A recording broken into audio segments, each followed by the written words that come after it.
Gaza పునరావాస package కింద $700 కోట్ల ఇచ్చేందుకు శాంతి మండలిలోని 9 సభ్య దేశాలు అంగీకరించాయని అమెరికా అధ్యక్షుడు ట్రంప్ ప్రకటించారు. Kazakhstan, Uzbekistan, UAE, Morocco, Bahrain, Qatar, Saudi Arabia, Azerbaijan, కువైట్లు ఈ ప్రతినబూనాయని ఆయన వెల్లడించారు. బలగాలను ఇచ్చేందుకు 5 దేశాలు అంగీకరించాయని, ముందుగా రఫాలో మోహరిస్తామని చెప్పారు. ఖర్చు చేసే ప్రతి డాలరు గాజాలో స్థిరత్వానికి పెట్టుబడి అవుతుందని, సరికొత్త సామరస్య ప్రాంతానికి ఆశాకిరణమవుతుందని పేర్కొన్నారు. గాజా పునర్నిర్మాణానికి $7,000 కోట్ల అవసరమవుతుందని ఇదివరకే అంచనా వేశారు. శాంతి మండలికి అమెరికా $1,000 కోట్ల ఇస్తుందని ట్రంప్ ప్రకటించినా అది దేనికోసమనేది స్పష్టం చేయలేదు.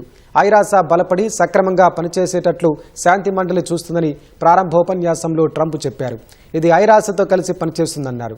రెండోసారి అధ్యక్షుడయ్యాక తొలి ఏడాదిలోనే భారత్, పాక్ సహా 8 యుద్ధాలను పరిష్కరించినా వాటిలో ఒక్కదానిపైన ఐరాసలో మాట్లాడలేదని చెప్పారు. పాక్కు గొప్ప ఫీల్డ్ మార్షల్ ఉన్నారని కితాబిచ్చారు. తాను లేనప్పుడు ఐరాస బలంగా ఉండి పనిచేసేందుకు శాంతి మండలి దోహదం చేస్తుందని ట్రంప్ వివరించారు.